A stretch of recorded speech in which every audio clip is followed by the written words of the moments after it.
नमस्कार, न्यूज़ 24 देख रहे हैं आप। मैं हूं आपके साथ डॉक्टर मीना शर्मा। शाम के 6 बज चुके हैं और बड़ी खबर इस वक्त जो आ रही है वो ये कि ऑल इंडिया कांग्रेस कमेटी ने राजस्थान चुनाव को लेकर महत्वपूर्ण कमेटीज का गठन कर दिया है। मुख्यमंत्री अशोक गहलोत का पलड़ा भारी है।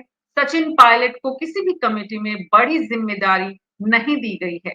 मुख्यमंत्री अशोक गहलोत के विश्वसनीय लोगों को भी इसमें जगह मिली है और डॉक्टर सीपी जोशी, खास करके बीकानेर संभाग के गोविंद राम मेघवाल, अर्जुन राम मेघवाल ने बीजेपी में चुनाव घोषणा पत्र का जब अध्यक्ष बनाया तो गोविंद राम मेघवाल की भी बीकानेर संभाग से कांग्रेस पार्टी में लॉटरी खुल गई है। लेकिन इसके साथ साथ आज पार्टी के राष्ट्रीय अध्यक्ष भीलवाड़ा पहुंचे और वहां पर उन्होंने साफ ऐलान किया, कहा कि मुख्यमंत्री अशोक गहलोत की नीतियां जो है उन पर हम सरकार वापस लाएंगे, दोहराएंगे। राजस्थान में कांग्रेस रिपीट करेगी, सत्ता में वापस आएगी। मुख्यमंत्री अशोक गहलोत से लेकर राज्य के अध्यक्ष गोविंद सिंह डोटासरा ने भी सीधे नरेंद्र मोदी पर हमला किया और कहा कि यहां से हम उन्हें राजस्थान में खाता नहीं खोलने देंगे, यानी राजस्थान में बीजेपी के लिए कुछ ज्यादा नहीं है। हालांकि बीजेपी भी परिवर्तन यात्राएं चारों शुरू करने के बाद अब बीजेपी हेडक्वार्टर जयपुर में मैराथन बैठकें शुरू कर चुकी हैं।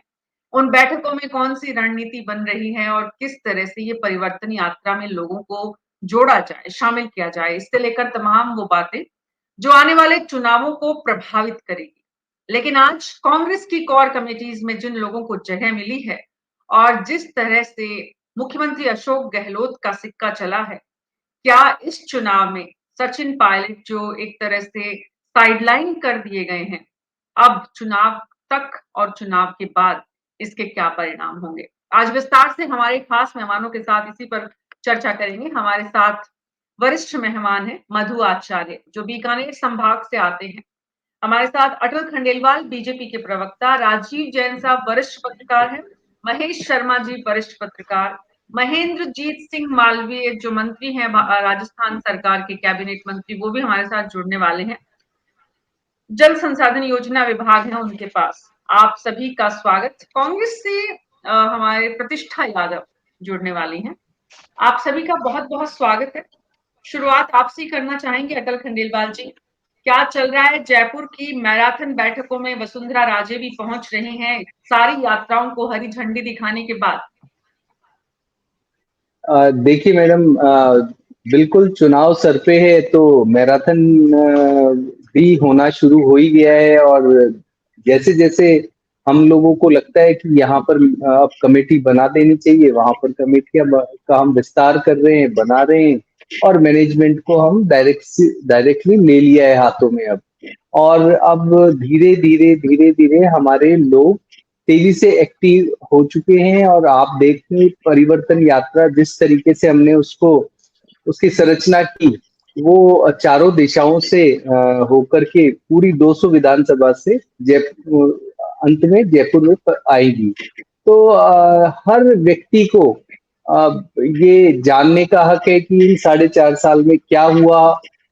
तो 100% वही सब परिवर्तन यात्राओं में कि उन राजस्थान की जनता के साथ सरकार ने क्या किया इन 4.5 सालों में, किस तरीके से वो ठगे से महसूस कर रहे हैं।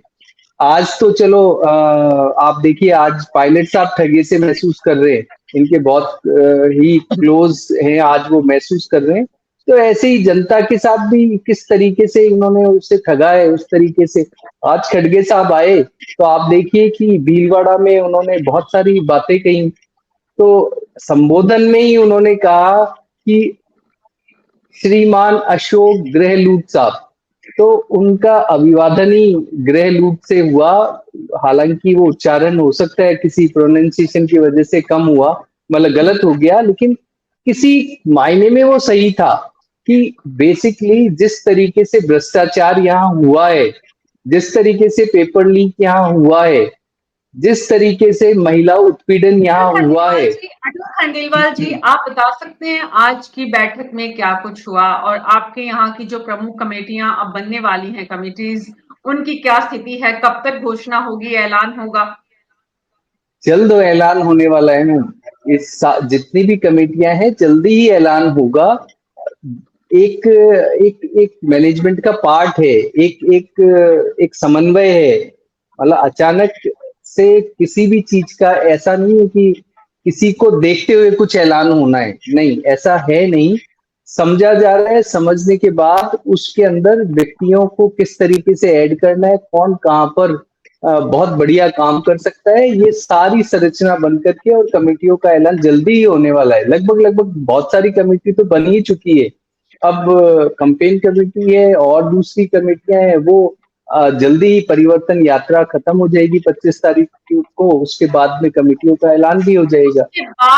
उसके बाद होगा। तो यानी कि कांग्रेस ने यहाँ पर कम से कम एक बार फिर लीड ले ली है, आपसे बढ़त ले ली है, आगे नजर आ रही है। कांग्रेस की स्थिति अब स्पष्ट हो गई है। कांग्रेस ने साफ कर दिया है कि जो समन्वय कमेटी है, एक तरफ जहां रंधावा को बड़ी जिम्मेदारी, दूसरी तरफ अशोक गहलोत को, तीसरी तरफ बीकानेर से बड़ा चेहरा जो अब अचानक से एक तरह से गोविंद राम मेघवाल, जो कि बीजेपी की राजनीति में भी बयानबाजी करते नजर आ रहे हैं कि भाई अर्जुन राम मेघवाल के लिए कैलाश मेघवाल कुछ बयान देते हैं तो उसमें साथ खड़े हैं सरकार के मंत्री। तो आज उनको भी इस बात का तोहफा मिला है, या फिर पार्टी ने वाकई में उनको काबिल समझा है, या बीकानेर संभाग को एक तरह से एडजस्ट करना, ये तमाम सवाल है। लेकिन बहरहाल तस्वीर लगभग साफ हो गई है कांग्रेस पार्टी की कि कोर कमेटी में कौन है, इलेक्शन कमेटी में कौन है, कैंपेन कमेटी में कौन है। चेयरमैन जिस तरह से बनाया गया है गोविंद राम मेघवाल को, मधु आचार्य जी, क्या असर उसका आप देखते हैं बीकानेर संभाग में? देखिए मीना जी, दरअसल मास्टर भंवरलाल मेघवाल जी के निधन के बाद से इस संभाग में दूसरा सबसे बड़ा चेहरा उभरकर गोविंद राम मेघवाल ही आए थे, क्योंकि आरंभ से ही इनके और केंद्रीय कानून मंत्री अर्जुन राम जी मेघवाल के मध्य 36 का आंकड़ा रहा है। और बहुत ही, मैं ये कहूंगा कि नीचे स्तर की बयानबाजी भी होती रही है। गोविंद राम मेघवाल चूंकि एक कांग्रेस के भीतरी राजनीति में, जब अभी सचिन पायलट और अशोक गहलोत आमने सामने हुए तो ये बस सबसे ज्यादा लॉयल सीएम के रहे थे, और सीएम को वैक्यूम भी एक दिखाई दे रहा था दलित राजनीति में इस संभाग की। तो गोविंद राम को उन्होंने पहले, यहां से 3 विधायक हैं और तीनों ही मंत्री हैं, बीडी कल्ला साहब, भंवर सिंह भाटी, उनके होते हुए भी इन्होंने गोविंद राम को कैबिनेट रैंक का दर्जा देके मंत्री बनाया।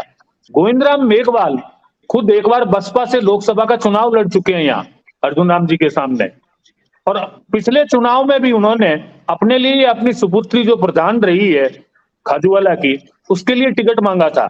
लेकिन मदन लाल मेघवाल जो आईपीएस थे, बीच में रिटायर होके आए और उनको टिकट मिला और वो भारी वोटों से हारे। फिर जिला प्रमुख के चुनाव में रामेश्वर डूडी और गोविंद राम मेघवाल आमने सामने थे, वहां उन्होंने अपनी पुत्री के लिए जिला प्रमुख का टिकट मांगा था, लेकिन नहीं मिला। लेकिन अब चूंकि राजनीति में उथल पुथल अशोक जी की पुरानी आदत है, होती रहती है, तो एक के पैरेलल एक को खड़ा करते हैं। तो अब उन्होंने बीकानेर जिले में देखें तो जिले की राजनीति में उन्होंने कद्दावर नेता रामेश्वर डूडी के पैरेलल अब गोविंद राम मेघवाल को खड़ा कर दिया, और पूरे संभाग में निहालचंद मेघवाल और अर्जुन राम मेघवाल का कोई तोड़ कांग्रेस के पास नहीं था, क्योंकि 3 लोग 3 बार चुनाव लड़। पहला चुनाव तो अर्जुन राम जी बहुत मामूली 22-23 हजार वोटों से जीते थे लोकसभा का चुनाव, लेकिन दूसरे चुनाव में सब शंकर पन्नू उनके सामने आए गंगानगर से, तब वो हारे 1.5 लाख से ज्यादा वोटों से। तीसरे चुनाव में उनके सामने मदन लाल मेघवाल आए, वो हारे 2.5 लाख वोटों से ज्यादा से। तो अब कांग्रेस को लगा कि हमारे पास लोकसभा में कोई नया चेहरा उतारने के लिए नहीं है। मैं ऐसा मानता हूं कि गोविंद राम मेघवाल को तरजीह देने के पीछे एक तो मास्टर भंवरलाल मेघवाल की कमी को पूरा करना है, दूसरा कांग्रेस की भीतरी राजनीति को जिले में बैलेंस करना है, और तीसरा अर्जुन राम को इस बार घेरना है। क्योंकि कैलाश मेघवाल के बयान के बाद गोविंद मेघवाल बोले और फिर सीएम खुद बोल गए, उन्होंने भी उसको प्रूव कर दिया, लेकिन दूसरे दिन उन्होंने थोड़ा सा टर्न लिया, वो एक अलग बात है। लेकिन अर्जुन राम मेघवाल का कद भाजपा में निरंतर बढ़ा है। वो एक सांसद से पहले सामान्य मंत्री बने, राज्य मंत्री, फिर अब कानून मंत्रालय जैसा बड़ा जिम्मा देकर उनको प्रमोट किया। मोदी जी के काफी निकट रहते हैं, आप भी पहले से ही देख चुके हैं उनको। तो गोविंद राम को कैसे घेरा जाए? कांग्रेस ने एक तीर से दो शिकार किए हैं। एक तो जी दलित राजनीति में नए चेहरे को प्रोजेक्ट किया है, और दूसरा अगले आम चुनाव में अर्जुन राम को घेरने की रणनीति अभी से बनानी शुरू की है। मैं इस रूप में देखता हूं गोविंद राम मेघवाल को बनाना। जी बिल्कुल बिल्कुल। तो राज्य के चुनाव के साथ साथ लोकसभा चुनाव की जो तैयारी चल रही है उस रणनीति का हिस्सा इसे कहा जाना चाहिए। राजीव जैन जी, सचिन पायलट का इन कमिटीज में नहीं आने के क्या संकेत हैं? देखिए, सचिन पायलट तो वो कहीं ना कहीं एकदम पूरी तरह साइडलाइन हो चुके हैं, और राजस्थान में कांग्रेस के चुनाव की कमान मुख्यमंत्री गहलोत के पास है पूरी तरह से, क्योंकि आला कमान भी उन्हीं की बात पर विश्वास कर रहा है। और आज भी जो राष्ट्रीय अध्यक्ष खड़गे जी आए तो उन्होंने साफ तौर पर कहा कि मुख्यमंत्री गहलोत की गरीब कल्याण और सामाजिक न्याय की योजनाओं के आधार पर तो सरकार वापस रिपीट करेंगे, ऐसा दावा उनका है। तो ये निश्चित रूप से पायलट खेमा तो अब बिल्कुल साइडलाइन सा ही हो चुका है। और पायलट ने अभी पिछले दिनों से चुप्पी भी साथ रखी, किसी भी तरीके के उनके बयान किसी भी मुद्दे पर नहीं आए, जबकि वो अग्रेसिव होकर के ही मुद्दों पर अपने बयान देते थे, चाहे वो केंद्र की भाजपा सरकार के खिलाफ हो या प्रदेश की भाजपा के खिलाफ हो, उनके बयान आते रहते थे। और वो दावा भी उन्होंने आज से 10-15 दिन पहले जो किया भी था कि सरकार रिपीट करानी है, उसके लिए सबको लगना है, वो एक जो औपचारिक बयान थे वो भी इन दिनों उनके कहीं देखने सुनने को नहीं मिले। चाहे वो अभी विदेश से ही आए हैं, चाहे विदेश थे तो आज ही शायद वो दिल्ली लौटे हैं, लेकिन वो विदेश से भी रह के उनका मीडिया तंत्र भी, उनका मीडिया जो भी देखते हैं वो बयान जरूर जारी कर देते थे, लेकिन इन दिनों कोई बयान उस तरीके के नहीं आए। तो ये कांग्रेस के लिए एक रहस्यमयी चुप्पी जो पायलट की है वो क्या गुल खिलाएगी, ये एक भविष्य की बात है कि कहीं कांग्रेस में सामान्य स्थिति तो नहीं है। एक खेमा जो था पायलट ग्रुप जिसको क्या कहा जा सकता है, तो वो निश्चित रूप से कहीं ना कहीं नाराज है। तो लेकिन ये तो आने वाले वक्त में चीजें बदलती रहती हैं। और दूसरी तरफ जो भारतीय जनता पार्टी की जो परिवर्तन यात्राएं शुरू हुई हैं और उसके बाद आज जो बैठक हो रही है, तो मेरी जानकारी के हिसाब से वसुंधरा राजे जो पहले अलग थलग चल रही थी पार्टी से, तो उनको केंद्रीय नेतृत्व ने साफ संकेत दे दिया है कि पार्टी के साथ संगठन के रूप में काम करना पड़ेगा, क्योंकि संगठन की बैठकों में आना पड़ेगा। क्योंकि पिछले काफी समय से वो संगठन की बैठकों से, संगठन के कार्यक्रमों से दूर रही थी, लेकिन अब वो निरंतर चारों परिवर्तन यात्राओं के शुभारंभ मौके पर थी और आज भी वो बैठक में शामिल हुई। दूसरी तरफ जो कैलाश मेघवाल और अर्जुन मेघवाल वाली बात चली थी, तो मेरी जानकारी है उसके हिसाब से मुझे लगता है कि कैलाश मेघवाल के तेवर अब ढीले पड़ चुके हैं। जिस तरीके से वसुंधरा राजे अब संगठन के उसमें आ गई, उनको जवाब देना है, तो वो शायद कुछ उसमें कमी बेसी निकाल के अपनी बात को वो उस ढंग से रख देंगे कि पार्टी भी उनको माफी नाफा दे देगी। तो इस तरीके से वो एक एपिसोड भी कहीं ना कहीं पार्टी खत्म करने के कगार पे है। जैसे अभी आप अटल जी से पूछ रही थी, ये बता रहे थे कि कैंपेन कमेटी या जो भी बननी है, लेकिन मेरी जानकारी के हिसाब से भारतीय जनता पार्टी की कोई कैंपेन कमेटी वगैरह नहीं बनेगी। जो कोर कमेटी है उसको ही कन्वर्ट कर दिया जाएगा कैंपेन कमेटी में। इससे एक जो पार्टी की गुटबाजी नेताओं में जो चल रही है, एक साथ 6-7 नेता मुख्यमंत्री पद के दावेदार बन चुके हैं, उस स्तर के दावेदार बन चुके हैं। ये कहना तो पार्टी तो मना करेगी, लेकिन उस स्तर के दावेदार हैं जो मुख्यमंत्री के रूप में, तो उन सब वो सब पहले से ही कोर कमेटी में है, तो कोर कमेटी को ही प्रचार कमेटी में कन्वर्ट कर दिया जाएगा। पार्टी की एक ये सोच भी चल रही है। तो निश्चित रूप से इससे पार्टी को जो गुटबाजी पे अभी परिवर्तन यात्राओं के जरिए जो लगाम लगाने का उन्होंने कवायद की है, उसको और आगे बढ़ाने की ये समय काम हो सकता है। अब वसुंधरा राजे जहाँ तक है, वो जो उनका दबाव था, उनके समर्थकों का भी दबाव था कि उनको चुनाव से पहले चेहरा घोषित किया जाए मुख्यमंत्री के लिए, तो पार्टी के केंद्रीय नेतृत्व ने तो उसको पूरी तरह नकार दिया। उन्होंने साफ कहते कि आप संगठन के लिए काम करिए, पहले बहुमत में लाइए, उसके बाद संसदीय बोर्ड तय करेगा कि कौन मुख्यमंत्री होगा कौन नहीं होगा। तो ये एक एपिसोड वहां खत्म। अब जैसे जैसे चुनाव आ रहे हैं, दोनों पार्टियां अपना दावा कर रही है और निश्चित तौर पर दिख भी रहा है ऐसा कि कहीं ना कहीं दोनों पार्टियों में जो गुटबाजी थी उस पर लगाम भी लगाए। अब कांग्रेस ने भी आज अपनी एक कोर कमेटी की घोषणा कर दी, जैसा कि आप जिक्र कर रहे थे, उसमें पूरा जो एक तरफा दिखता है कि वो अशोक गहलोत ग्रुप के जो नेता है उनको आगे रखा गया है। तो निश्चित रूप से कांग्रेस तो अपने अशोक गहलोत के चेहरे पे ही चुनाव लड़ रही है। उनकी जो योजनाएं हैं, कल्याणकारी योजनाएं हैं, जो सामाजिक न्याय की योजनाएं हैं, जो उनके पार्टी के केंद्रीय नेतृत्व के बड़े नेता भी इस चीज को सराहते हैं कि काफिले पे ही चुनाव लड़ा जाएगा। तो निश्चित रूप से चेहरा और पूरा नेतृत्व और पूरी कमान अशोक गहलोत के पास ही रहने वाली है इस चुनाव में। दूसरी जी, तरफ बीजेपी अशोक का गहलोत जी, जो लिस्ट हमारे सामने है उसमें जिस तरह की तस्वीर दिख रही है, जो मैनिफेस्टो कमेटी है उसमें डॉक्टर सीपी जोशी को चेयरपर्सन बनाया गया है और जो स्ट्रैटेजिक कमेटी है उसमें हरीश चौधरी को, जो सबसे इंपॉर्टेंट कमेटी है वो है मीडिया एंड कम्युनिकेशन में ममता भूपेश को, लेकिन जो सबसे इंपॉर्टेंट कमेटी है जिसमें सबसे ज्यादा अहमियत दी गई है वो साफ नजर आ रही है कि पार्टी ने सुखविंदर सिंह रंधावा को कन्वीनर बनाया है कोर कमेटी का, और कोऑर्डिनेशन कमेटी में अशोक गहलोत सबसे ऊपर है। लेकिन कुल मिला के जो तस्वीर नजर आ रही है वो ये है कि अशोक गहलोत, जैसा कि राजीव जैन साहब ने भी कहा कि अशोक गहलोत इस वक्त राजस्थान के चुनाव का नेतृत्व कर रहे हैं और इसमें कांग्रेस आला कमान ने भी, कांग्रेस की ऑल इंडिया कांग्रेस कमेटी ने भी स्पष्टता दे दी है।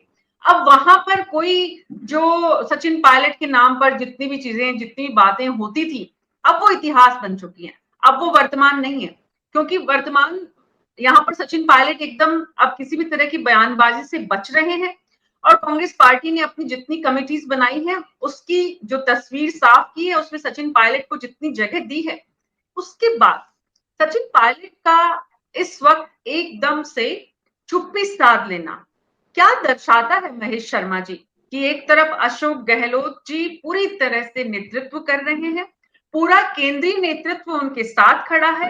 सुखविंदर सिंह रंधावा ने आज साफ कहा कि मुख्यमंत्री पर उन्हें पूरा भरोसा है। खड़गे ने भी उनकी योजनाओं की जमकर तारीफ की है। तो कुल मिलाकर अशोक गहलोत के नेतृत्व में राजस्थान का चुनाव कांग्रेस ने एक लाइन खींच दी है। बीजेपी में अभी कोई लाइन नहीं है, बीजेपी ने साफ कहा है कि वो नरेंद्र मोदी के नेतृत्व में चुनाव लड़ रहे हैं।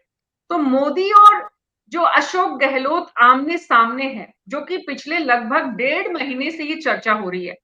अब सचिन पायलट का एकदम चुप हो जाना, वसुंधरा राजे का एक्टिव हो जाना, राजस्थान की राजनीति में आने वाले दिनों में किस तरह की बदलाव दिखाने वाली है महेश? देखिए, जहाँ तक है ये सही बात है कि बहुत पहले से ही ये रणनीति राजस्थान के लिए तैयार हो चुकी है कि ये चेहरे के रूप में गहलोत और वर्सेस मोदी रहेंगे। ये बिल्कुल तय हो गया था और इसमें कोई भी किसी गुंजाइश नहीं थी किसी के उभरने की कि किसको चेहरे को बना करके मुख्यमंत्री के रूप में पेश किया जाएगा। और ये स्ट्रेटेजी भी बीजेपी की ऐसी रही कि जो 4 तरह की परिवर्तन यात्राएं थी उसका मतलब मकसद भी यही था कि हम सामूहिक नेतृत्व में चुनाव लड़ेंगे। और ये जो जहां तक दोनों दलों के अंदर जो गुटबाजियों की जो बातें हो रही थी या उभार एक दूसरे के प्रतिद्वंदी जो दल थे वो एक दूसरे की गुटबाजियों को और मुख्यमंत्री के चेहरों को लेकर के जो बना रहे थे उनको मतलब बैलेंस करने के लिए दोनों ओर से प्रयास हुए। अब रहा सवाल कि कांग्रेस की जो स्ट्रेटेजी है, जो कांग्रेस चूंकि सत्ता में होने की वजह से उसके पास प्लस पॉइंट भी हैं और जनता की नब्ज क्या चल रही है क्या नहीं है, तो उसके पास गुप्त रिपोर्ट्स वगैरह भी हैं कि कैसे क्या किया जाए। अब तो ये कि रणनीति और मुद्दे क्या बनाए जाए और उस पर क्या प्रहार किए जाए, अब ये मुख्य इनके पास है। तो एडवांस अगर ये कहें कि चुनाव के लिए जो एडवांसनेस होती है वो इनके पास, कांग्रेस के पास है। अब बीजेपी को रणनीति तय करनी है कि उसे क्या करना चाहिए।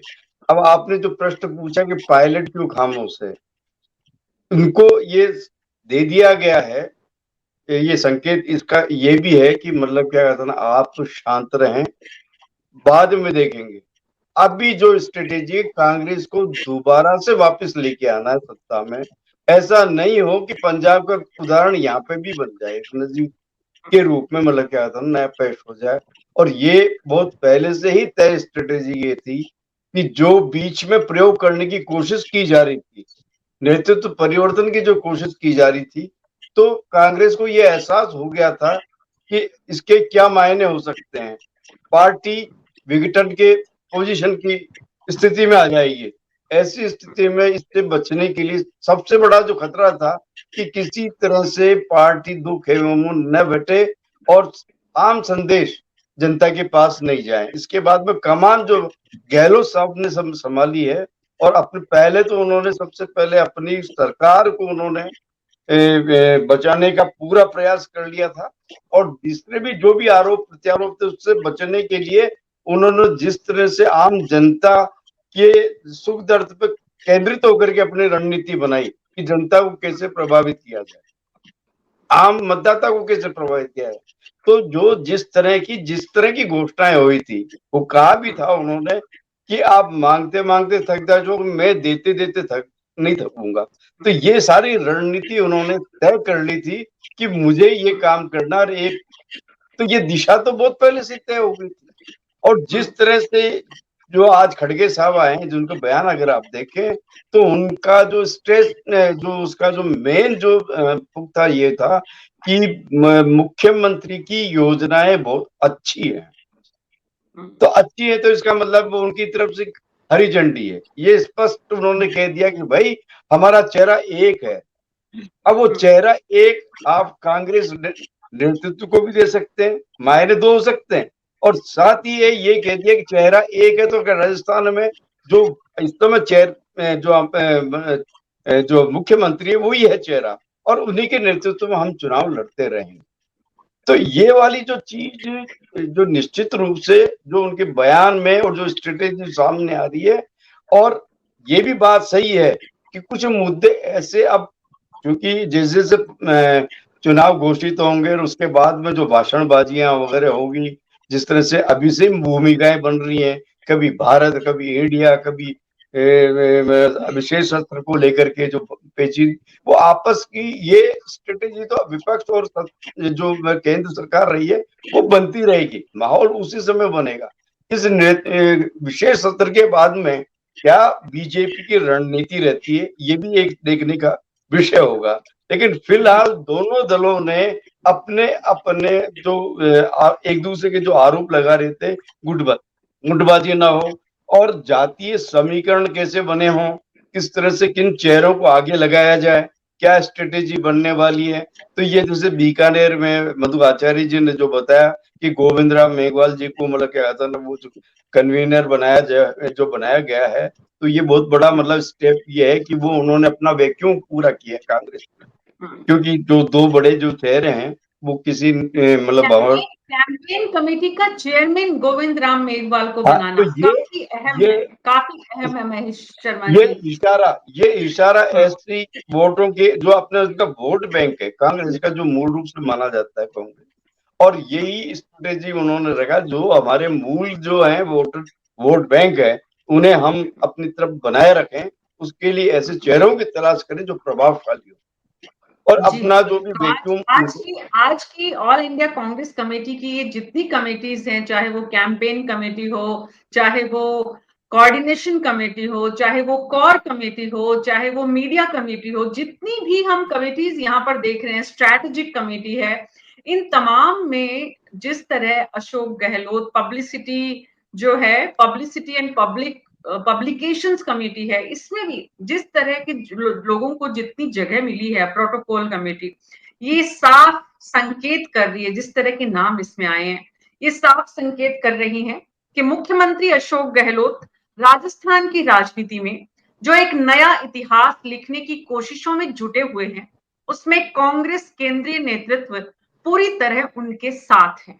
और जब मुख्यमंत्री तमाम आरोप चाहे वो विपक्ष की तरफ से लगाए गए, चाहे कांग्रेस के ही लोगों की तरफ से लगाए गए, उन आरोपों का सामना करते हुए भी लगातार अपने मकसद में कामयाब हो रहे हैं, तो उन्हें जादूगर कहने का और कहलाने का हक भी बनता है। सवाल ये है प्रतिष्ठा यादव जी कि आज की जो आपकी राष्ट्रीय अध्यक्ष की यहाँ पर भीलवाड़ा में जो रैली थी, और उसमें किसानों से ये कहा गया, अपील की गई कि आप जिनके साथ होते हैं, सत्ता उन्हीं के साथ होती है, उन्हीं को सत्ता मिलती है। तो आज राष्ट्रीय अध्यक्ष की रैली में जो जन सैलाब समर्थन देखने को मिला, आपने जो सोचा था वो अपेक्षित उतना था, उससे कम था, कितना था, क्या रहा, कैसा रिस्पॉन्स पब्लिक का था? बिल्कुल मीना जी, आपने भी देखा और हमने भी देखा और सभी ने देखा कि एक बहुत बड़ा जनसमूह राष्ट्रीय अध्यक्ष जी को सुनने के लिए आया और वहाँ कार्यकर्ताओं का जो जोश था वो वास्तव में देखते ही बनता था। और उनकी जो मैसेज था किसानों के लिए, कांग्रेस तो हमेशा से किसान के हित में खड़ी रही है और हम कांग्रेस जिस तरह से हमारी सरकार ने माननीय मुख्यमंत्री महोदय ने जिस प्रकार से काम किए हैं, तो निश्चित रूप से उसमें किसान और सभी वर्गों को साथ लेकर, हमने तो खैर कोई वर्ग नहीं छोड़ा जिसके लिए नहीं किया, लेकिन किसान जो एक तरह से सबसे जो महंगाई की मार को सबसे ज्यादा झेल रहा था, क्योंकि जो उनकी लागत है खेती की वो बहुत ज्यादा बढ़ चुकी है, लेकिन खेती के जो जब किसान की फसल आती है उस वक्त मूल्य नहीं होता है। जब वो ये लगा लो कि जब व्यापारियों के पास चला जाता है या स्टोरेज में सामान चल जाता है किसान का, उसके बाद मूल्य आता है। तो कांग्रेस सरकार ने मान लो फ्री बिजली को लेकर देख लीजिए, किसान का ये कामधेनु को लीजिए, हर क्षेत्र में कांग्रेस की सरकार किसानों के साथ खड़ी रही है। और ये हमारे जो राष्ट्रीय अध्यक्ष जी यहाँ पर आए खड़गे साहब, तो वास्तव में आप लोगों ने मीडिया ने भी देखा था, ये कोई मैं कहने का नहीं है कि वहां पर जितना एक बहुत बड़ा अपार समूह जन समूह वहां पर था और सभी बड़े ध्यान से सबने मतलब इतने ध्यान से उस मैसेज को जो राष्ट्रीय अध्यक्ष जी ने दिया, जो हमारे क्षेत्र राजस्थान के मुखिया गहलोत जी ने दिया, उस मैसेज को उन्होंने सबने बहुत अच्छे से लिया और पूरी पार्टी एकजुटता के साथ आपको नजर आई। जी प्रतिष्ठा यादव जी, ये जो एकजुटता की बात है, इस एकजुटता के बीच में अब जो जितने किस्से थे सचिन पायलट और अशोक गहलोत को लेकर, लग रहा है आज की स्थिति में कि उन पर विराम लग गया है। आज लग रहा है, कल क्या होगा, सचिन पायलट का क्या मूव होगा, इधर अशोक गहलोत गुट से कौन क्या कहेगा, किस तरह से बयानों की यहाँ पर जो बाढ़ सी आई हुई थी पिछले दिनों में, उसमें अभी जो शांति है, तो ये शांति बढ़े तूफान से पहले वाली शांति है या वाकई में शांति है, ये देखना होगा, समय बताएगा। लेकिन हाँ, आपकी पार्टी ने बाद वाली शांति है मीना जी, तूफान के बाद वाली शांति है। सब जो भी जिनके मुद्दे थे सबके शॉर्ट आउट हो गए, तूफान सारे आ चुके, तूफान सारे आ चुके और तूफान के बाद की शांति है। ठीक है, ठीक है, बात मैंने आपकी मानी और सबका समाधान हो गया, उसके बाद सब एक है। जी, लोकतांत्रिक तरीके से कांग्रेस पार्टी ने अपने भीतर के इश्यूज को, जो कि लगातार 4.5 साल तक सरकार और जनता के लिए परेशानी का सबब बने रहे, चुनाव से पहले उन्हें रिजॉल्व कर लिया है। आज ये कांग्रेस पार्टी का कहना है और कहीं ना कहीं ये जो कहा जा रहा है ये दिख भी रहा है, भले ही कुछ दिन, सप्ताह, ये कितना चलेगा अगेन। बहरहाल मुद्दा ये है अटल खंडेलवाल जी कि कांग्रेस पार्टी ने अशोक गहलोत को फेस बनाकर सामने रखकर, भले ही अनाउंस नहीं किया, लेकिन जिस तरह की तस्वीर, जिस तरह की स्थिति इस वक्त नजर आ रही है, आपके प्रधानमंत्री अशोक गहलोत के सामने है, क्या पार्टी को नहीं लगता कि स्टेक कुछ ज्यादा हो गया है प्रदेश में?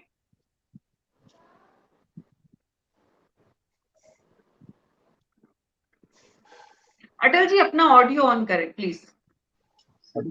सॉरी, पहले तो प्रतीक्षा जी ने जो कहा उसी बात को एक बार फिर से, कि भी 4.5 साल तक जो मनमुटाव रहा उसको सॉल्व कर लिया गया है, उससे तो मतलब वो बात तो बिल्कुल आप सब एक्सेप्ट कर रहे हैं ना, जो जितने भी पैनलिस्ट हैं यहाँ पर, कि भी 4.5 साल इन लोगों का बहुत मनमुटाव था और ये कुछ नहीं कर पाए जनता के लिए, और ये 4-6 महीने में हमने रिजॉल्व कर लिया, ये बात इन्होंने कही अभी अभी। तो हम भी तो यही कह रहे हैं कि भाई 4.5 साल तक ये कुछ नहीं कर पाए, ये केवल एक दूसरे को, ये जो ये कभी पायलट साहब चले जाते थे माननीय सर, फिर इनको बुला के ले आते थे, यही सब होता रहा, जनता की सुध इन्होंने कभी भी नहीं ली। दूसरी बात आपने कहा कि क्योंकि प्रभाव बढ़ा है, बहुत सारा काम किया है, तो और पायलट साहब को साइडलाइन कर दिया गया है और इस पर मोहर अब केंद्रीय कांग्रेस नेतृत्व ने, खड़गे साहब ने भी लगा दिया है। तो आप बताइए, जब इनके अपने नेता इस तरीके से ठग लिए जाते हैं तो जनता का क्या हाल होता होगा। और जादूगरी जिसको अपन आप ही कह रहे हैं कि जादूगर की अब संज्ञा देना उन्हें उचित है, तो जादूगर क्या करता है मैडम? जादूगरी, सुनिए एक मिनट, जादूगरी का मतलब वास्तविकता से परे, कुछ टाइम के लिए नौटंकी वही होती है ना। आपने भी वही संज्ञा दी है हमारे माननीय मुख्यमंत्री राजस्थान को। देखिए खड़गे साहब ने एक और बात कही कि भाई क्या किया 53 साल के अंदर, तो वो कह रहे हैं गरीबों का क्या किया।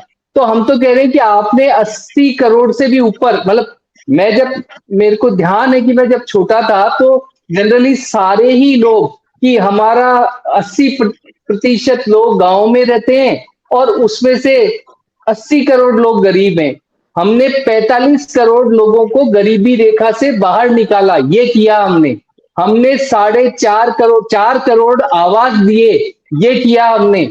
हमने 7.5 करोड़ कारें दी, ये किया हमने। हमने भारत की जनता को, हमने से मतलब मोदी साहब या भाजपा से ले लीजिए आप, कि 3.75 ट्रिलियन इकोनॉमी की, ये किया हमने। आज भारत सिर्फ मोर होकर के G20 करवा रहा है, ये बहुत बढ़िया बात है। चंद्रयान पे जिस तरीके से भारत, इसरो अपना स्पेस पूरी दुनिया के अंदर बना रहा है और हमारे वैज्ञानिकों को जिस तरीके से दुनिया एक्सेप्ट कर रही है, ये किया हमने। हमने टेक्स्ट बुक से परमाणु बम बना दिया, ये किया हमने। हम किसी के दबाव में नहीं आते, दबाव में काम करते भी नहीं है। अटल बताइए जी, जो आपने किया है वो तो जनता देख रही है और वोट जनता को बिल्कुल। देना है। तो आपने जो किया है वो आपको बताने की जरूरत नहीं है, क्योंकि जनता के दरबार में है और जनता को वोट देना है, तो ये जनता तय कर लेगी। ये बात तो अब दूसरी बात, फिर एक और बात बताइए कि इनका, सरकार हो और चाहे वो केंद्र की सरकार हो, तो ठीक है फिर इनकी आपने बात जो कर किया लेते हैं है, हम आपने कि जो किया है इसे बताने के लिए आपको इतना प्रचार प्रसार में ना पैसा और ना ही आपकी ठीक एनर्जी है, लगाने की ठीक जरूरत है। तो अब इस सवाल अब का हम ये जवाब बता मेरा देते हैं। ये था, अटल खंडेलवाल हाँ, जी, मेरा सवाल आपसे ये था कि राज्य के मुख्यमंत्री के सामने देश के प्रधानमंत्री का चेहरा है, बीजेपी ने स्टेट में कुछ ज्यादा नहीं लगा दिया? आपको लगता नहीं कि ये बात केवल आप द्वारा प्रचारित है कि राजस्थान में प्रधानमंत्री का चेहरा गहलोत साहब के सामने है? ये बात हम नहीं कह रहे हैं, हमारा कोई व्यक्ति नहीं कह रहा है। हम तो ये कह रहे हैं गहलोत साहब को कि हमारे इतने सारे लोग हैं, आप किसी से भी भिड़ के देख लीजिए, हर जगह आपको व्यवस्था, मैनेजमेंट, आपको पारदर्शिता, आपको सुशासन, आपको हर तरीके से फाइट मिलने वाली है। आप तैयार हो जाइए। हमारी फर्स्ट लाइन ही नहीं, सेकंड लाइन, सब लोग अनुशासित है और उसी तरीके से हम आगे बढ़ रहे हैं। तो आप इसको इस तरीके से नहीं लीजिए। प्रधानमंत्री का फेस तो आप बोल रहे हो, मीडिया कह रही है कि प्रधानमंत्री जी का फेस है। हम ये कह रहे हैं कि हमारा संसदीय बोर्ड तय करेगा। हम तो केवल अभी कह रहे हैं कि मिलकर के हम चुनाव लड़ रहे हैं, बड़ी समीक्षा स्ट्रेटेजिक से हम चुनाव लड़ने की तैयारी कर रहे हैं। अटल खंडेलवाल जी, अटल खंडेलवाल जी, पहली बात तो आप ये स्पष्ट कर लीजिए अपने मस्तिष्क में और हमारे दर्शकों की जानकारी को और ज्यादा दुरुस्त करने के लिए कि हमारा काम कहना या प्रचारित करना नहीं है, हमारा काम जनता के सामने तथ्यों को रखना है। अब आपका ये कहना है और जिसे हम जनता के सामने रख रहे हैं कि मोदी का चेहरा राजस्थान के चुनाव में अशोक गहलोत के सामने नहीं है, तो हम आपकी इस बात को मानते हैं, हम ऑन करते हैं। तो राजस्थान में बीजेपी मोदी के चेहरे पर चुनाव नहीं लड़ रही है, सामूहिक नेतृत्व में चुनाव लड़ रही है। इसके बाद आपने कहा कि राजस्थान के मुख्यमंत्री का नाम संसदीय बोर्ड तय करेगा, लेकिन हमारे देश का संविधान तो कहता है कि मुख्यमंत्री का चुनाव विधायक दल का नेता का चुनाव विधायक तय करेंगे। तो यहाँ भी थोड़ी स्पष्टता कर दीजिए कि मीडिया ने प्रचारित किया है, देखिए, आप लोग खुद बता रहे हैं। नहीं नहीं नहीं, ये बिल्कुल आप सही कह रहे हैं कि विधायक दल का, बिल्कुल ये चुनाव होकर के विधायक दल ही तय करेगा, विधायक जो जीत के आएंगे वो ही तय करेंगे। और इस पर संसदीय जो दल है वो आकर के मिल बैठ के समीक्षा करेगा। ये तो तय है कि विधायक जो जीत के आएंगे वो ही तय करेगा। मैं तो आपके इस प्लेटफॉर्म पे भी कह रहा हूं कि भी इसी तरीके से होने वाला है। संसदीय दल है वो ये तय करेगा कि जो विधायक दल, आप इस बात को किस वापस बात, लेते हैं ना कि संसदीय बोर्ड तय नहीं करेगा? संसदीय बोर्ड केवल समीक्षा करेगा। जो विधायक दल तय करेगा कि ये हमारा चेहरा होगा, उस पे निर्णय जो लेगा वो केवल स्ट्रेटेजिक निर्णय वो संसदीय बोर्ड करेगा। बाकी जो तय है वो तो ये लोग ही भेजेंगे कि हमारे ये लोग हमें पसंद है, ये व्यक्ति हमें पसंद है, या ये दो व्यक्तियों में से आप तय कर लीजिए कि हमें ये व्यक्ति पसंद है।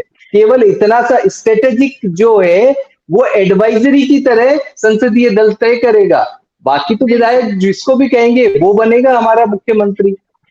हाँ, और तो ना तो जहां बात रही केंद्र, हम केवल अभी केंद्र, और ना ही संसदीय बोर्ड तय करेगा आपके हिसाब से। हम आपकी ही बात जनता को बता रहे हैं। बीजेपी के प्रवक्ता का कहना है कि नरेंद्र मोदी के चुनाव पर राजस्थान का चुनाव नहीं लड़ा जा रहा है।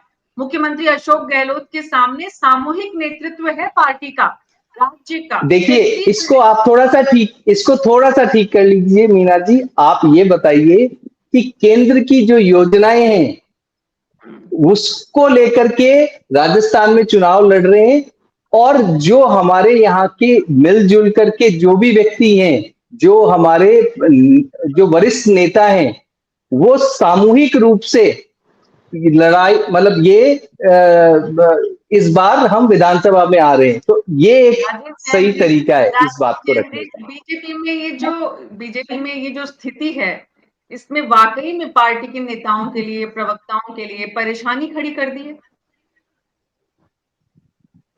ये हम लोगों के लिए, आप मेरे से सवाल है क्या? नहीं, राजीव जैन जी से पूछा है मैंने। आपने तो अपनी बात को बहुत अच्छे से रखा है।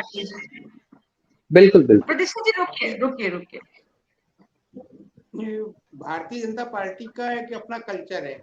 औपचारिक रूप से तो वो यही कहेंगे कि जैसे विधायक दल से राय ली जाएगी, उसके बाद संसदीय बोर्ड तय करेगा कि मुख्यमंत्री कौन होगा।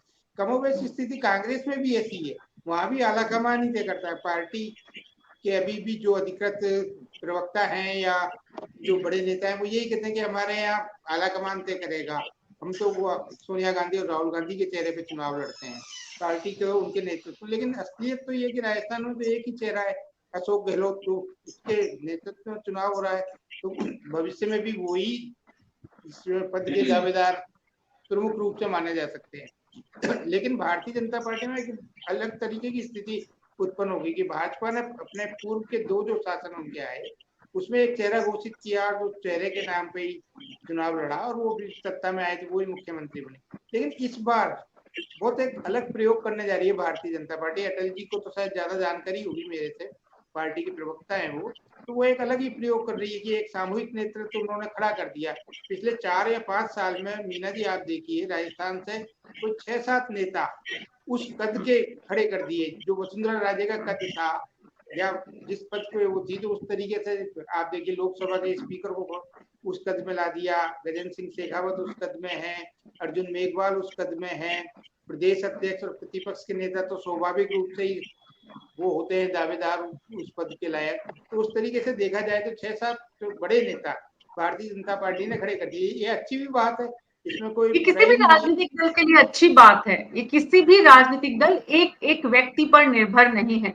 जब एक व्यक्ति पर निर्भर नहीं होता है तो उस व्यक्ति का निरंकुश रवैया भी नहीं चलता है, अंदाज भी नहीं चलता है, मनमाने तरीके से काम भी नहीं होता है, और इसमें पारदर्शिता की संभावना भी ज्यादा रहती है। इसमें कोई दो राय नहीं है। लेकिन जो स्थिति है कि भाई अब जब ये कहा जाता है कि नरेंद्र मोदी के सामने कौन, तो पार्टी के प्रवक्ता या पार्टी के नेता ये नहीं कह सकते कि अशोक गहलोत के सामने ये, अब हम ये कह रहे हैं कि अशोक गहलोत के सामने हमारे पास बहुत नेता है। राजीव जी। जी, अब वैसे तो पूरे देश भर में जो भारतीय जनता पार्टी का अधिकृत तौर पर बयान पिछले दिनों आए थे, उसमें उन्होंने कहा था पूरे देश में हमारे पास एक चेहरा है, लोकप्रिय चेहरा है, वो नरेंद्र मोदी का है। तो वो हर राज्यों के लिए, मध्य प्रदेश का ही एक उदाहरण ले लें, मध्य प्रदेश में मौजूदा मुख्यमंत्री हैं तो उनको भी वो घोषित नहीं कर रहे, और शायद कोई दूसरा ही बने वहां। तो पार्टी जो भाजपा है वो एक बहुत ही एक अलग लाइन पे चल रही है, अलग तरीके की सोच से वो आगे बढ़ रहे हैं।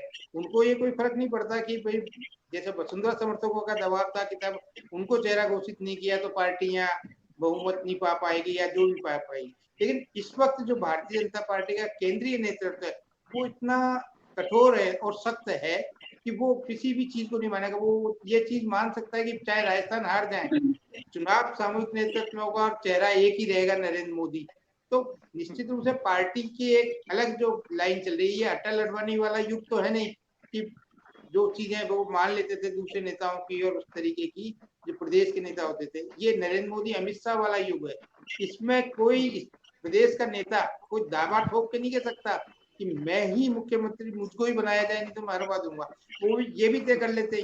कर्नाटक में आपने देखा येदियुरप्पा को नहीं किया, उन्होंने कहा हार स्वीकार है हमें, लेकिन इस तरीके की कोई उनको जिसको कह सकते हैं कि दबाव में ले ले, तो दबाव में तो इस वक्त तुम्हें भाजपा केंद्रीय नेतृत्व किसी भी स्थानीय नेताओं के तो आने वाला ही नहीं है। आप देखना टिकट लेकिन के हाँ, अब जो दबाव आएगा राजीव जैन साहब, अब जो दबाव आएगा वो दबाव है विधानसभा चुनाव के नतीजे और लोकसभा चुनाव की तैयारी।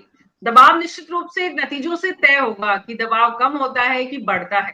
लेकिन आज की तारीख में कर्नाटक और हिमाचल प्रदेश जैसे राज्यों के जाने के बाद निश्चित रूप से मोदी शाह भी दबाव में तो जरूर है, और इसीलिए नरेंद्र मोदी ने कहा भी कि मोदी के नाम पर नहीं बल्कि बीजेपी के फूल के नाम पर, कमल के नाम पर आप वोट दीजिए। कहीं ना कहीं ये स्ट्रैटेजी चेंज हुई, और ये स्ट्रैटेजी अटल खंडेलवाल जी जब कहते हैं कि हम केंद्र की योजनाओं पर चुनाव लड़ने जा रहे हैं, तब भी कहीं ना कहीं तय होती है।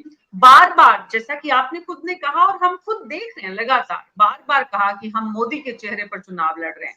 तो आज जिस तरह की स्थितियां बीजेपी ने, ये कोई इसमें दो राय नहीं है कि एक लोकतांत्रिक प्रदेश में, देश में और राजनीतिक दल में जब बहुत सारे नेताओं को अवसर मिलते हैं तो एक तो ट्रांसपेरेंसी ज्यादा आती है, और दूसरी कहीं ना कहीं उस स्टेट के वेलबींग के लिए काम ज्यादा होता है।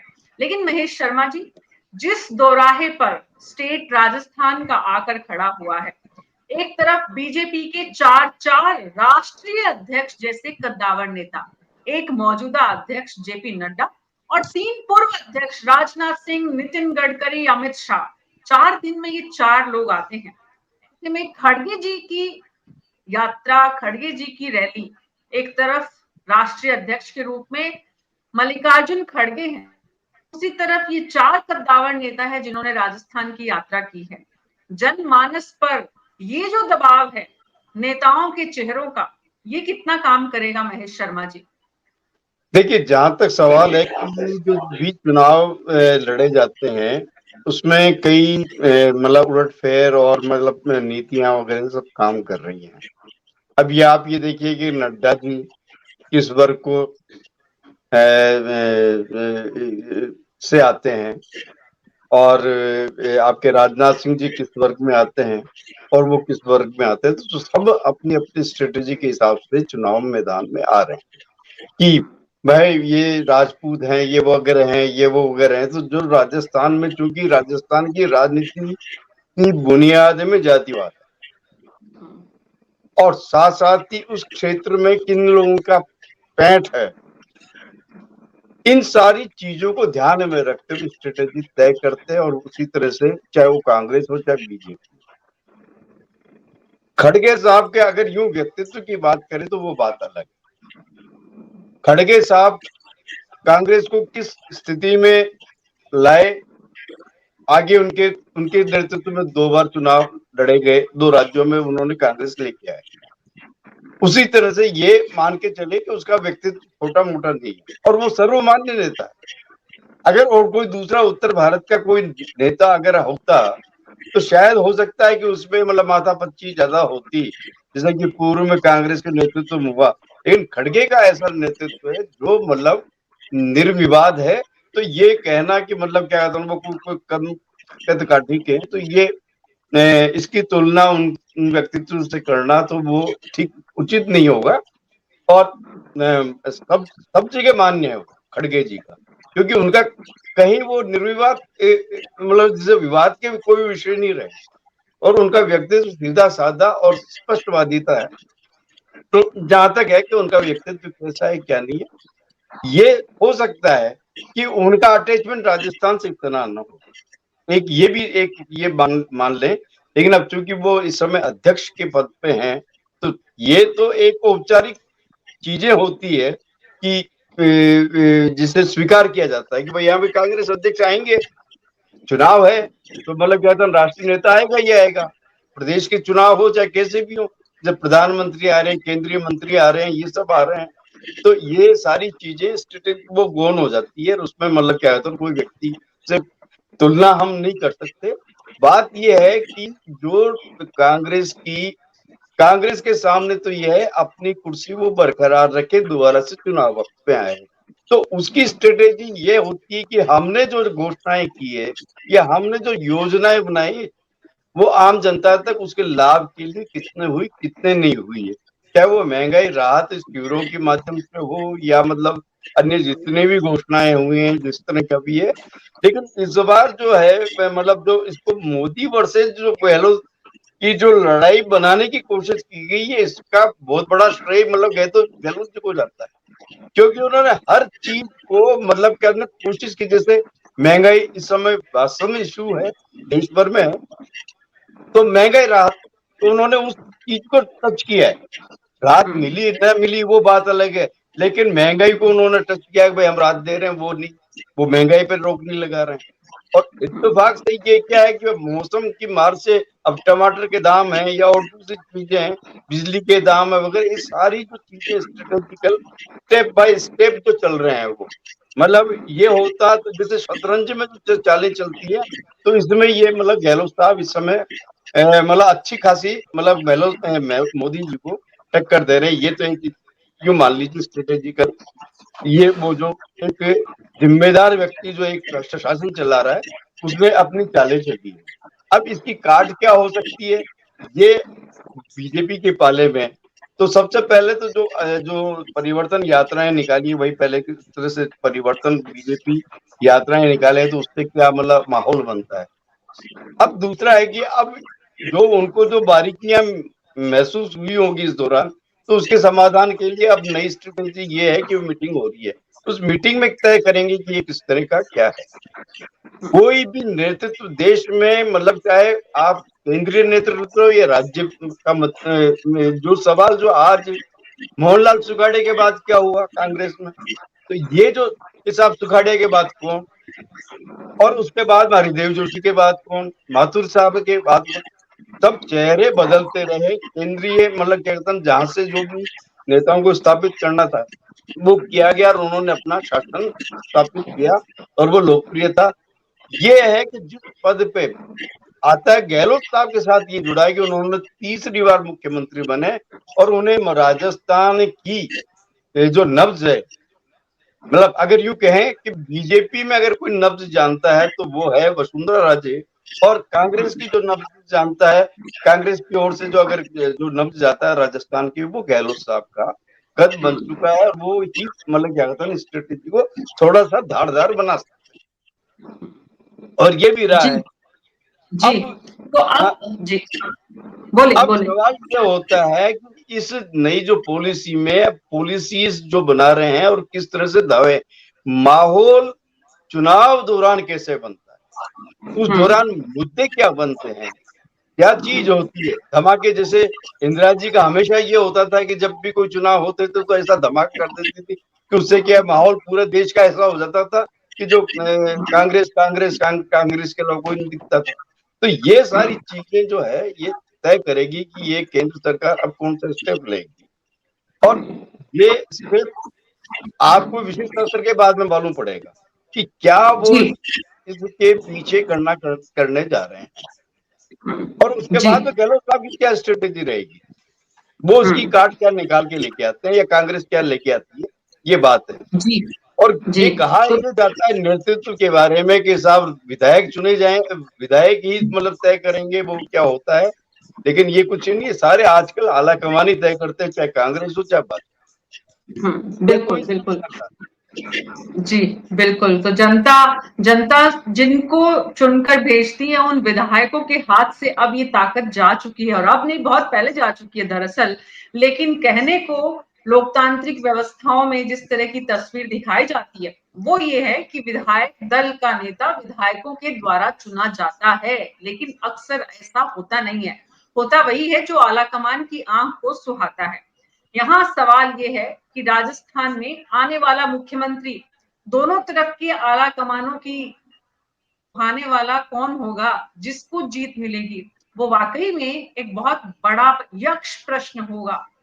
लेकिन अभी उस प्रश्न का जवाब समय है उसमें आने में। प्रतिष्ठा यादव हमारे साथ जुड़ी हुई हैं कांग्रेस से, मैं उनके पास जाऊं उससे पहले मधु आचार्य जी, परिवर्तन यात्रा बीकानेर संभाग की, बीकानेर पूरे एरिया की जो नितिन गडकरी शुरू करके गए हनुमानगढ़ से, कैसा चल रहा है? क्योंकि जो सवाल मैंने महेश जी से किया था और उन्होंने बहुत ही खूबसूरती से, आई एम श्योर पैनल में बैठे हुए सभी लोग इस बात को स्वीकार करेंगे कि मल्लिकार्जुन खड़गे का व्यक्तित्व और राष्ट्रीय कांग्रेस पार्टी के अध्यक्ष होने के नाते उनकी जो जिम्मेदारी, उनकी जो अपनी एक पहचान, वो बीजेपी के चारों उन नेताओं से जो हाल ही में 4 दिनों में यहाँ पर राष्ट्रीय अध्यक्ष का पद संभाल चुके हैं या संभाल रहे हैं, उनकी तुलना में जब हम देखते हैं तो महेश जी ने जितनी खूबसूरती से उसका विश्लेषण किया, उसके बाद उस पर और बात करने की जरूरत नहीं बचती है।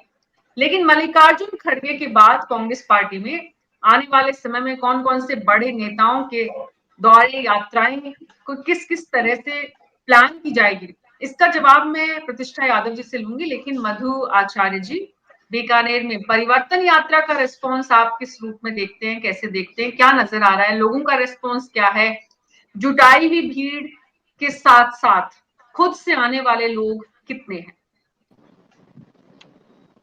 देखिए मीना जी, परिवर्तन यात्रा का जो गडकरी जी ने गोगामेडी से शुरुआत की, ये तो सारे मीडिया दिखा चुका कि 5 जोन बनाए गए थे, 3 जोन तो बिल्कुल खाली थे।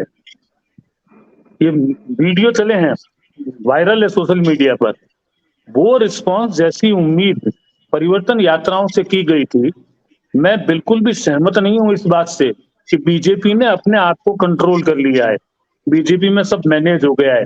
पहले मैं खंडेलवाल जी को एक बात स्पष्ट कर देना चाहता हूं कि मीना जी का या मीडिया ने ये नहीं कहा है, ये आपके राष्ट्रीय अध्यक्ष जेपी नड्डा ने जयपुर में कहा था कि हम मोदी के चेहरे पर चुनाव लड़ेंगे। तो ये कोई मीडिया का तो बनाया हुआ नहीं है खेल, ये आपकी पार्टी की घोषणा है। और किसमें संकोच किस बात का है? मोदी जी चेहरा है तो है, लेकिन सफलता मूल रूप से अशोक गहलोत की है कि उन्होंने इस चुनाव को मोदी वर्सेस राहुल नहीं होने दिया, या मोदी वर्सेस गहलोत कर दिया। इसका दूसरी तरफ ये जो कह रहे थे कि भाजपा ने, आप भी कह रहे थे कि मैनेज कर दिया, मैं बीकानेर संभाग की कह सकता हूं, कैसे मैनेज होगा कि आप जोधपुर में वसुंधरा समर्थक बाबू सिंह राठौड़ का माइक छीनते हैं, आप उदयपुर में वसुंधरा राजे को बोलने नहीं देते हैं, आप बीकानेर की सभा में वसुंधरा राजे को, जो मोदी जी की सभा थी, उसमें बोलने नहीं देते हैं और उनका नाम तक उच्चारित नहीं होता है। बीकानेर में देवी सिंह भाटी खुलकर ये कहते हैं कि अगर वसुंधरा को नेतृत्व नहीं देते हैं तो हम विरोध में जाएंगे। आप कैसे मानते हैं कि सब कुछ अब तक मैनेज हो गया? मैनेज नहीं हुआ है। भाजपा में भी सब कुछ ठीक नहीं है। 4 परिवर्तन यात्राएं, आप चारों का रिजल्ट देखिए। जैसे जन आक्रोश यात्राएं सतीश पूनिया जी ने शुरू की थी, उनका कोई रिस्पॉन्स नहीं हुआ, माहौल नहीं बना। इन परिवर्तन यात्राओं से कितना माहौल बन रहा है? मैं बीकानेर संभाग की देख रहा हूं कि कैसे मैनेज कर रही है भाजपा ताकि उसकी सूरत बची रहे। लेकिन मैं ये भी मानता हूं, जैसे अशोक गहलोत की जादूगिरी की बात मीना जी ने कही, खंडेलवाल जी सुधार लें, उन्होंने राजनीतिक जादूगिरी की बात कही थी, जादूगिरी जादू दिखाने की नहीं थी वो। अशोक गहलोत के पास ही एक बड़ा संकट है। सचिन जी का जिक्र मेरे दोनों वरिष्ठ पत्रकार साथियों ने किया, लेकिन उससे भी बड़ी बात है, आपके पास 70 विधायक और मंत्रियों की एंटी इनकम्बेंसी की लिस्ट है। कितनी हिम्मत कर पाएगी कांग्रेस उसमें से टिकट काटने की? जैसे मैं कह रहा हूं, गोविंद राम जी मेघवाल का जैसा पहले जिक्र हुआ, आज खाजूवाला और छत्तरगढ़ को अनूपगढ़ में मिलाने के बाद से, तब से लेकर आज तक दोनों जिलों में, दोनों तहसीलों में आंदोलन है, सड़क पर जनता है, कोई काम नहीं करने दे रही। और गोविंद राम मेघवाल आश्वासन देते हैं कि सीएम आकर वापस इसको बदलेंगे, उसकी संभावना अब तो मुझे नहीं लगती। लेकिन ये जो एंटी इनकम्बेंसी है कांग्रेस के विधायकों और उसको कैसे रोका जाएगा? मैं मेरे वरिष्ठ साथियों से सहमत हूं कि असल तस्वीर इस चुनाव की क्या होगी, ये स्पष्ट होगा भाजपा और कांग्रेस किस तरह से अपने टिकटों का वितरण करती है। दोनों के अपने अलग अलग पैरामीटर हैं। बीकानेर संभाग वो संभाग है जिसमें भाजपा को सफलता नहीं मिली थी पिछली बार। इस बार वैसा ही रिस्पॉन्स दिख रहा है, क्योंकि यहाँ हनुमान बेनीवाल और आम आदमी पार्टी का फैक्टर गंगानगर और हनुमानगढ़ में बहुत प्रभावित करेगा। ठीक इसी तरह से ओवैसी के कदम में कांग्रेस ने जो खड़गे साहब को बुलाया, उसकी भी एक स्ट्रेटेजी है। स्ट्रेटेजी ये है कि 4 परिवर्तन यात्राओं का प्रतिकार करने के लिए कांग्रेस प्रवक्ता होती तो बताती, मेरी जैसी सूचना है वो मुस्लिम नेताओं को ओवैसी की काट के लिए, एससी की काट के लिए वो अपने राष्ट्रीय अध्यक्ष को लाए। ठीक इसी तरह से वो राजपूत नेताओं को और दूसरे राष्ट्रीय नेताओं को इस परिवर्तन यात्रा के चलते चलते अलग अलग जगह सभाएं करके बुलाएगी। अशोक गहलोत बहुत स्ट्रेटेजी, मैं बहुत सहमत हूं अपने वरिष्ठ साथी से कि वो इनकी चाल को देखते हुए चाल बदलते जा रहे हैं। ये खड़गे जी का कार्यक्रम भी परिवर्तन यात्राओं के तय होने के बाद तय किया गया था, लेकिन जैसा मैंने कहा कि भाजपा अगर इस खुदफहमी में है कि फील्ड में सब कुछ ठीक हो गया, मुझे नहीं दिखता, मुझे कम से कम बीकानेर संभाग में तो नहीं दिखता। और नहीं मधु जी, ये तो आप पूरी कैसे रुकेगी, ये बड़ी चुनौती है। मधु जी, इसमें नहीं है कि बीजेपी में जो सब कुछ ठीक नहीं है उसकी तस्वीर हर जगह दिखती है। बीकानेर की परिवर्तन यात्रा में नितिन गडकरी ने वसुंधरा राजे का 15 बार नाम लिया था, लेकिन मोदी का नाम सिर्फ 2 बार लिया था, वो भी बहुत धीरे। अटल बिहारी वाजपेयी का नाम 4 बार लिया था। तो उससे समझ में आता है कि बीजेपी में सब कुछ ठीक नहीं है। ये भी उतनी सही बात है कि कुर्सियां अगर खाली थी तो उसका कारण क्या था, कि आखिर क्यों बीजेपी की पूरी टीम एकजुट होकर किसी भी परिवर्तन यात्रा में आसपास के पूरी अपनी टीम को एक्टिव क्यों नहीं कर पाती है। लेकिन कहने का मतलब मेरा ये था कि कम से कम वसुंधरा राजे ने हर परिवर्तन यात्रा की अगुवाई में खुद को खड़ा करके, जैसे अशोक गहलोत सब कुछ धीरे धीरे अपने पक्ष में पूरी कांग्रेस पार्टी को लाने में सफल हुए, वसुंधरा राजे भी उसी रास्ते पर धीरे धीरे चलने की कोशिशों में जुटी हुई है और लगातार बनी हुई है। हार नहीं मानी है उन्होंने। लेकिन उसके बाद भी अगर उन्हें चेहरा नहीं बनाया जाता है, जो कि अभी तक नहीं बनाया गया है, और अगर चुनाव आते आते टिकट वितरण में उनकी बात नहीं सुनी जाती है, तो निश्चित है कि रेबल्स वहां भी खड़े होंगे। और इधर अशोक गहलोत को जितना अभी दिखाया जा रहा है या जो अभी दिख रहा है, टिकट वितरण में उनको भी खुली छूट नहीं दी गई, तो इधर भी नजर आएंगे रेबल्स। ये तो बात है, जो अंदर ठीक नहीं चल रहा है उसका आने वाले दिनों में इम्प्लीकेशंस किस किस तरह से नजर आएगा।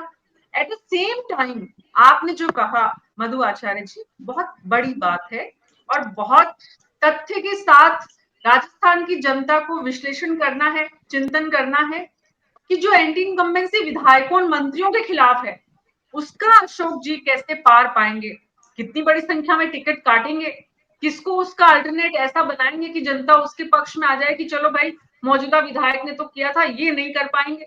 तो ये बहुत सारे सवाल हैं। लेकिन जो बात निकल कर इस वक्त आ रही है वो ये कि दोनों राजनीतिक दल जिस मुहाने पर खड़े हैं चुनाव से पहले, हर दिन हर कदम फूंक फूंक कर रखना है। चाहे राष्ट्रीय अध्यक्ष दोनों राजनीतिक दलों के यहाँ पर आए, राजस्थान में रैलियां करें, लेकिन जनता के भीतर सवाल ये है कि आने वाले समय में राजस्थान की कमान किसके हाथ में होगी। इसका जवाब ना कोई राजनीतिक दल दे रहा है, ना कोई नेतृत्व दे रहा है, ना कोई नेता दे रहा है। तो ऐसे में मोदी वर्सेस गहलोत की इस लड़ाई में जितने भी हथियार हैं, चाहे वो खड़गे हों, चाहे वो गोविंद राम मेघवाल हो, चाहे वो जिस तरह के नाम इन कमेटीज में शामिल किए गए हैं कांग्रेस पार्टी के द्वारा, वो कितने मददगार होंगे। और बीजेपी अपने लिए मददगार बनाने वाले कौन कौन से नाम, जो आने वाली 1-2 कमेटीज, जिस तरह से राजीव जैन साहब ने कहा, जो कि सच्चाई दिखती है कि कमेटीज को मर्ज करके कोशिश की जाए कि बैलेंस बना रहे, तो उसमें क्या तस्वीर दिखाएगी बीजेपी, देखना होगा। आप सबका बहुत बहुत शुक्रिया न्यूज 24 पर हमारे साथ शामिल होने के लिए। प्रतिष्ठा यादव जी लगातार नेटवर्क से जूझ रही हैं, इसलिए उनसे आखिरी सवाल नहीं ले पाए, लेकिन जो बात निकलकर आपके सामने आई वो हमने आपको बताई। कल शाम 6 बजे फिर मिलेंगे राजस्थान की राजनीति के किसी और रंग के साथ। नमस्कार।